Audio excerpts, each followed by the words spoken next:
Ate Vice, for being here tonight. Grabe yung paandar mo. Hindi ka naman nag-ready masyado para dito, no? Alam mo, ang dami, hindi ko alam kung nakakatuwalis para sa ibang tao tong suot ko, hindi. Kasi, bago ako pumunta dito, magkasunod kami ng magkatabi kami ng dressing room ni Sir Gary. Kumatok ako, magbibigay pugay ako. Pagbukas ng pinto, natakot, oh!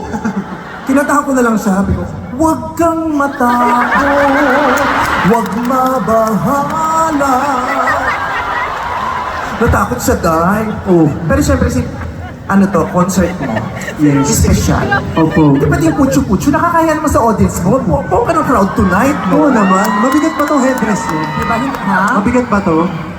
Mabigat, pero mas may mabigat pa akong dinadala kaysa dyan, kaya hindi ko na rin naman siya nararamdaman. Dahil nga special ka, kailangan special ang itsura ko. Hindi tayo pwede pupunta dito na akala mo naman manunood o kung saan lang tayo pupunta. Kailangan special dahil itong gabi ito hindi mo makakalimutan. Hindi namin makakalimutan. Kaya dapat tayo din mismo, ako mismo, pag nakita nila ako, hindi ako pwedeng forgettable. Kailangan itong itsura ko. Yes! Diba? Ganun yun. Pag nagko-concert ka, since hindi ito ang last mo, makinig ka sa akin. Kasi ilang beses ko na itong pinuno, alam ko na ang mga ginagawa ko. Ilang beses mo lang napano? Madami na. Actually, same date tayo. Ganito rin ako last year. Oh, yes. Oo. Puno din yung sa akin kasi sinabay ko sa bigayan ng 4-piece at saka tupad. Kaya ang dami nakapila. May pa-NFA rice pa ako doon. Kaya punong-puno ako rito. Kaya yon sa mga performers, sa mga artists, pag ganito kalaki yung venue, you have to make sure that what you do is very special, extra special. Yung itsura nyo mismo kailangan extra special. Kailangan hindi ka forgettable. Kailangan hindi ka nila pwedeng makalimutan sa ginagawa at sa itsura mo pa lamang. Na kahit si Mayor Alice Go, hindi ka makakalimutan.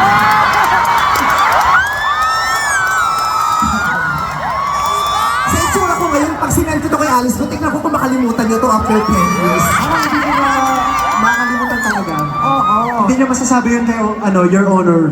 Pero yung mga ganitong itsura, hindi ito bumabagay sa lahat. Kailangan to inaaral. Katrin, tamang tawa, Katrin, ha? Pero, nako, ikaw talaga? Oh, Ang laki-laki mo na, no? ano?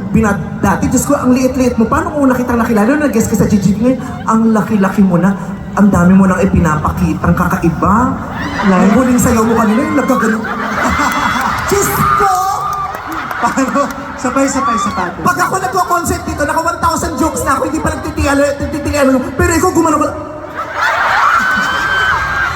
Siyempre naalam ko yun sa showtime, kakakaldad niyo ni Kuya Joe. Nagwala yung mga tao nung gumano ka. Nakita ko si Alora, nagtakip ng muka.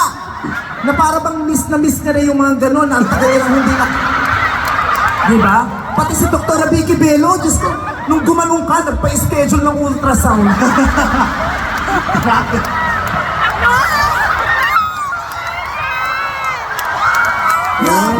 Nung gumanong ka talaga, nakita ko si Dr. Bello, pinicture no? Tapos pagpikit ni Hayden, Zinom. Kaya di ba, Dax, di ba, Dr. I mean,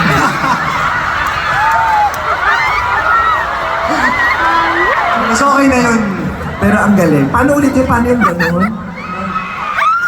Ay, hindi. Hininaan mo, mas malakas yung kanina. Tapos may babae kang ginanon eh. Paano? Alora, Nika, ginawa ka ito sa babae kanina. Ginawa mo yung kanina. Siyempre, Alora, ikaw na lang pwede kasi ako may asawa na ako. Si Chi, Ay, ka na. may something. Si Catherine, tahimik lang siya, dyan lang siya, hindi siya pwedeng tumayo. Wala ko sinasabi. Tahimik lang siya, masakit po ko dyan, hindi siya pwedeng tumat. Alora, dito sa taas para makita na nakakarami. Diyos ko, yung ganyang mukha, dapat nakikita ng lahat. Yung ganyang kaganda, huwag mo itinatago yan. Ayan, oh, nakita mo yung kanina, di ba may partner siya, tapos yung nagkaganong-ganon siya. Oh, paano yun? Ba't ka nakakatahan? Wala pa man din, handang-handa ka na. Paano yun? Paano yun? Oh. Nakatalikod yung babae doon. Ha? Nakatalikod? Ano ba? Ano sa dito? Ay, nakasandal doon. Sumandal ka. Tapos, Ayaw? Naku, mabibitin si Alora. Huwag ka mag- Akong pahala. Sa akin ka. Uy, wala kang lugi dito. Kabayo to, gago.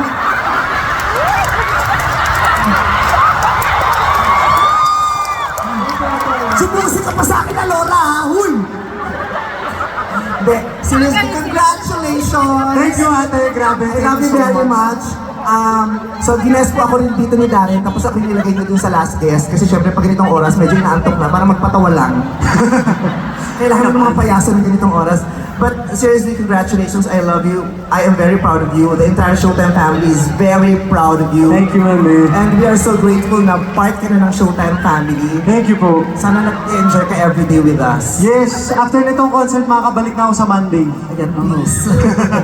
Oo, pero mahal na mahal ka namin. Mag-iingat ka lagi.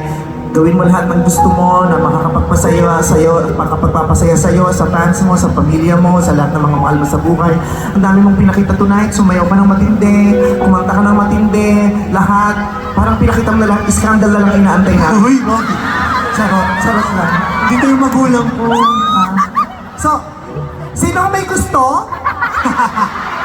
Yung ticket nyo, di ba may ticket kayo kanina? Pakikip kasi ira-raffle kung kanino isisend. Anong nakalagay sa ribbon? Ayan, nagmamahal, buwak, buwak, buwak. Buwak, buwak, buwak, buwak, buwak, buwak, buwak, buwak, buwak. Okay, so ako yung pupunta na po sa likod. Ibibigay ko ng entablado ulit sa pinakmamahal natin, si Darren Espa. Maraming salamat, ate. I love you so much. Dadalhin mo yan? Self-service dito, wala tayong budget. Thank you, mami. Nandiyan ka pala, ba't di ka nauna doon, puta?